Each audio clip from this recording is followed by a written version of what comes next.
क्या आप अपनी आत्मा से अपने शरीर को देख सकते हैं? शरीर से निकलकर आत्मा में होने पर क्या महसूस होता है? क्या आपकी आत्मा दोबारा शरीर में जा सकती है? नए मसीही में क्या अधिकार होते हैं? आज जिस इंसान के बारे में हम बात कर रहे हैं, उसका शरीर तकरीबन 2 हिस्सों में कट चुका था, पर अब उसका खुद का चुनाव था कि वे जिएगा या मरेगा। ब्रूस वैन नाटा का बचपन बहुत मुश्किलों से भरा हुआ था। उन्हें बहुत मारा पीटा जाता था। वे समझते थे कि उन्हें कोई भी प्यार नहीं करता और इस कारण वे बहुत दुखी रहते थे। वे कभी चर्च नहीं गए थे। फिर एक दिन उनके दादा दादी उन्हें चर्च लेकर गए, जहां उन्होंने संडे स्कूल अटेंड किया। उसमें संडे स्कूल टीचर ने बच्चों को बताया कि प्रभु यीशु मसीह उनसे कितना प्यार करते हैं। उन्होंने उन्हें बाइबल में लिखी उस बात के बारे में बताया जब यीशु मसीह बच्चों के साथ थे और उन्हें मिल रहे और गले लगा रहे थे। उसके कुछ समय बाद वे अपने घर पर बिस्तर पर पड़े रोने लगे। उन्हें अपने आप में शर्मिंदगी, डर और बहुत अजीब सी बातें महसूस होने लगी। उस समय उन्हें संडे स्कूल के टीचर की बताई बातें याद आई। ब्रूस उस समय ये विश्वास करते थे कि उन्हें कोई कभी प्यार नहीं करेगा। फिर उन्होंने उस समय कहा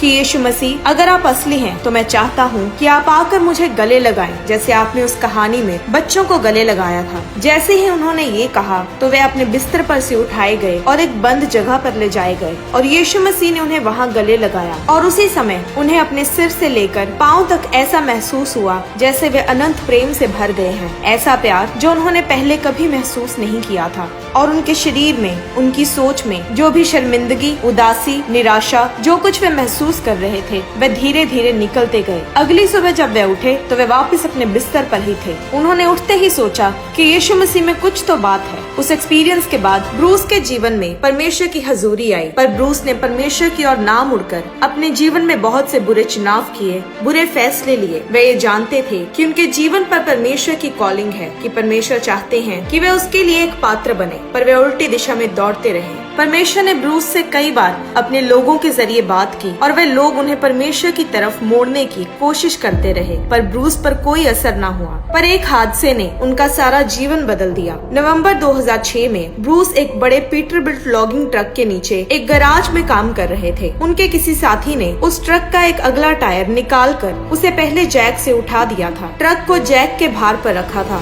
और उसने सेफ्टी के लिए जैक का कोई स्टैंड या और कुछ भी इस्तेमाल नहीं किया था। ब्रूस ये जानते हुए भी उस ट्रक के नीचे चले गए। वे उस ट्रक के अगले एक्सल के नीचे काम कर रहे थे, जो कि उस ट्रक का सबसे निचला हिस्सा था। अगले एक्सल पर तकरीबन 5-6 हजार किलो भार होता है। ब्रूस ने अपने एक सहकर्मी को ट्रक में जाकर उसका इंजन बंद करने को कहा और जब उसने ऐसा किया तो वह ट्रक थोड़ा सा हिला और उस जैक पर से फिसल गया जिसके सहारे उसे रखा हुआ था, और वह पूरा भार जो 5-6 हजार किलो का था वह पूरी तरह से ब्रूस के शरीर पर गिर गया, जो उस ट्रक के नीचे काम कर रहे थे, और उनका शरीर बीच में पूरी तरह से कुचला गया। और उसी समय उनके मुंह से खून बाहर आने लगा और ब्रूस ने उसी वक्त चिल्लाकर पुकारा कि प्रभु यीशु, मेरी मदद कर। ब्रूस ने ऐसे 2 बार पुकारा। फिर ब्रूस ने नीचे देखा तो उस एक्सल और जमीन में सिर्फ 1 इंच का फासला था, यानी उनकी रीढ़ की हड्डी तक भी दब चुकी थी। यानी उनकी तिल्ली, आंतड़ियां, अग्न्याशय यानी पैंक्रियास सब पूरी तरह से चूर हो गए थे। उनकी रीढ़ की हड्डी में नंबर 4 और नंबर 5 भी टूट गए थे। 5 जगहों पर उनकी खास नसें जो दिल से शरीर के अंगों में खून लेकर जाती हैं, वह भी टूट गई थी। ब्रूस जोर जोर से चिल्ला रहे थे और मदद के लिए पुकार रहे थे। वे लगातार बहुत कमजोर महसूस करने लगे, जैसे वे सदमे में जा रहे हों। वे अपने साथी को उन्हें बाहर निकालने के लिए पुकारने लगे और उसने ब्रूस को ट्रक के नीचे से निकाला और उन्होंने मदद के लिए इमरजेंसी नंबर डायल किया। फिर वहाँ काम कर रहे सब लोग ब्रूस के पास आने लगे और उससे सवाल करने लगे। ब्रूस धीरे धीरे कुछ बोलने लगे। वे कुछ साफ नहीं बोल पा रहे थे और उसी वक्त उनकी धड़कन रुक गई और वे मर गए। जब ऐसा हुआ तो ब्रूस की आत्मा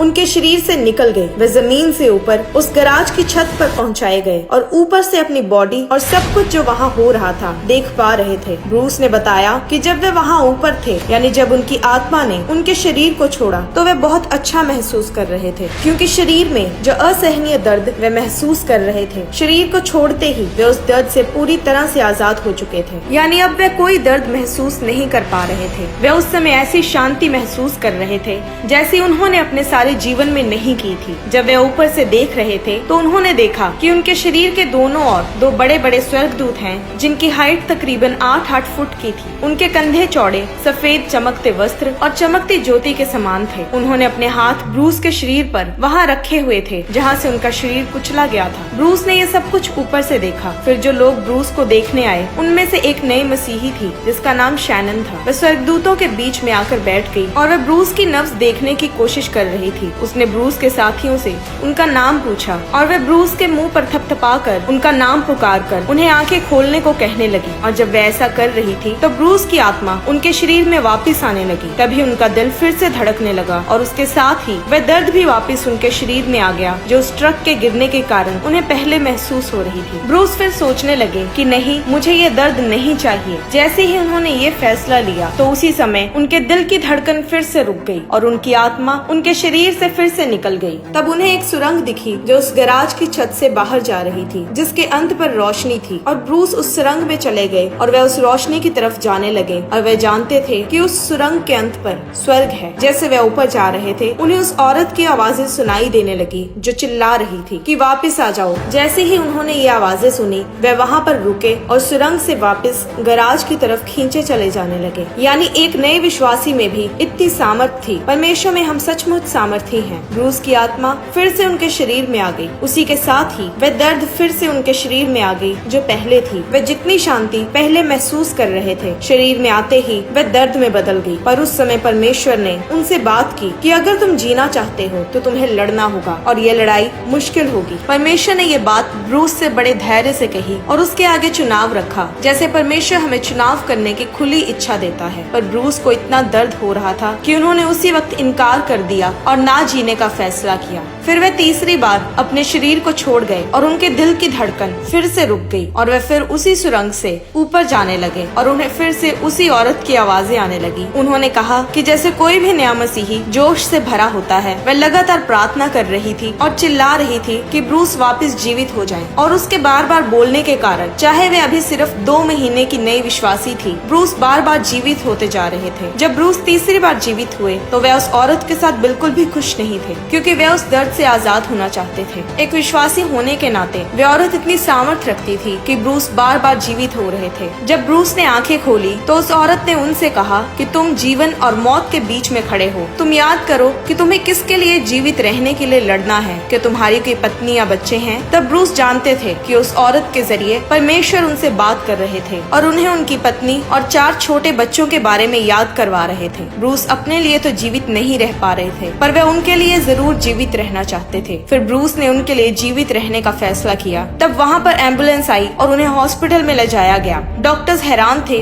कि वे जीवित कैसे हैं। फिर जब ब्रूस की सर्जरी हुई तो डॉक्टर्स ने कहा कि वे 1 या 1.5 साल तक ही जीवित रह सकते हैं, पर वे इतना जीवन भी नॉर्मल तरीके से नहीं जी पाएंगे। पर ब्रूस की पत्नी और दोस्तों ने उनके लिए प्रार्थना की। जैसा बाइबल में लिखा है कि धर्मी जन की प्रार्थना से बहुत लाभ होता है। ब्रूस की बॉडी एक तरीके से तकरीबन 2 हिस्सों में कट चुकी थी। डॉक्टर्स ने कहा कि जो हादसा ब्रूस के साथ हुआ उस हिसाब से उन्हें एम्बुलेंस के पहुंचने से पहले मर जाना चाहिए था, पर वे ऑपरेशन होने से पहले 2.5 घंटों तक जीवित रहे। सामान्य बड़े लोगों में 18 से 20 फुट लंबाई की छोटी आंत होती है, पर ब्रूस की आंतड़ियां पूरी तरह से चूर हो चुकी थी, इसलिए उन्हें निकालकर सिर्फ 2 फीट लंबी आंत ही रहने दी, जो कि उनके जीने के लिए काफी नहीं थी। उन्हें पाइप के जरिए खाना खिलाया जा रहा था और डॉक्टर्स ने कहा कि वे जी नहीं पाएंगे। उनका तकरीबन 30 किलो भार कम हो चुका था और वे हॉस्पिटल में मर रहे थे। तब परमेश्वर ब्रूस कार्लसन को, जिनकी चर्च में ब्रूस वैन नाटा प्रार्थना के लिए जाते थे, उन्हें लगातार 2 दिनों से परमेश्वर ब्रूस पर प्रार्थना करने के लिए जाने को कहते रहे। और 2 दिनों बाद ब्रूस कार्लसन टिकट लेकर विस्कॉन्सिन से न्यूयॉर्क गए। उन्होंने ब्रूस वैन नाटा पर हाथ रखकर ये कहकर प्रार्थना की कि परमेश्वर, जो प्रार्थनाएं ब्रूस के लिए पहले हो चुकी हैं, मैं उनके साथ अपनी प्रार्थनाओं को भी जोड़ता हूँ। फिर उन्होंने उनकी आंत वाली जगह पर हाथ रखकर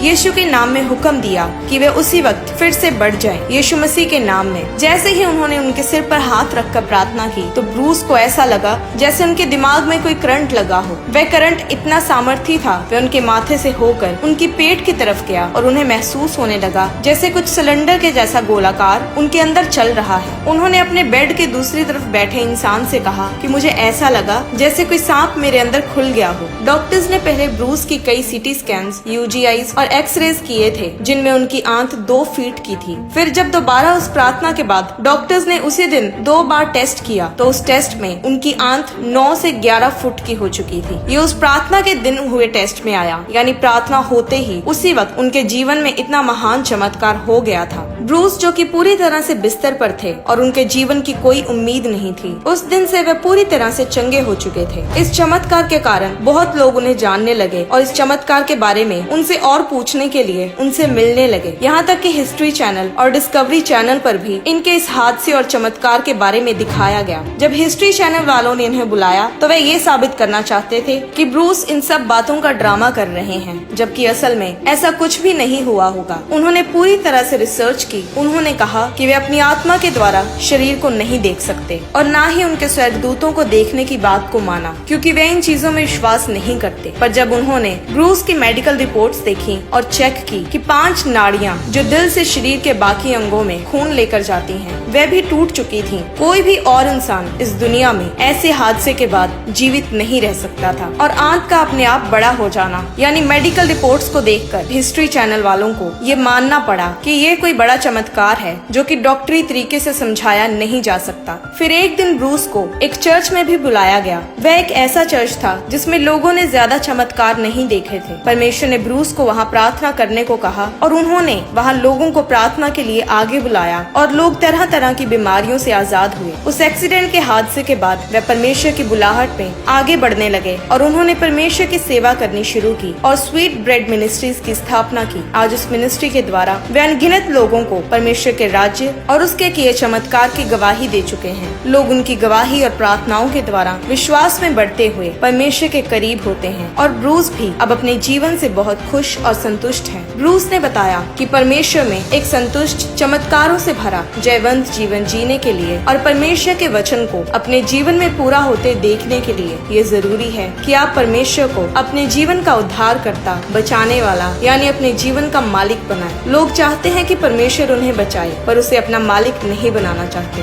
उसके मुताबिक जीना नहीं चाहते। पर लूका 9 अध्याय की 23 आयत में लिखा है कि यदि कोई मेरे पीछे आना चाहे तो अपने आप से इनकार करे और प्रतिदिन अपना क्रूस उठाए हुए मेरे पीछे हो ले। ना कि सिर्फ उस दिन जिस दिन आप दुखी हो या उस दिन जिस दिन आपको चमत्कार चाहिए। परमेश्वर का मतलब है मालिक और राज्य करने वाला। तो हमें परमेश्वर को अपने जीवन में उस स्थान पर रखना है जहाँ हम उसे अपने जीवन को चलाने की चाबी दें। वही हो जो हमारे जीवन के सभी फैसले ले, चाहे वे फैसले बड़े हों या छोटे। आज परमेश्वर को अपने जीवन में पुकारें और उसे अपना मालिक बनाएं। उसके सच्चे प्यार को अपने जीवन में बहने दें। अपने आप का इनकार करके उसके पीछे चलें, उसके सच्चे गवाह बने। फिर आपके लिए आपका जीवन सच में आसान, संतुष्टि और शांति से भरपूर होगा। परमेश्वर आपको आशीष दे।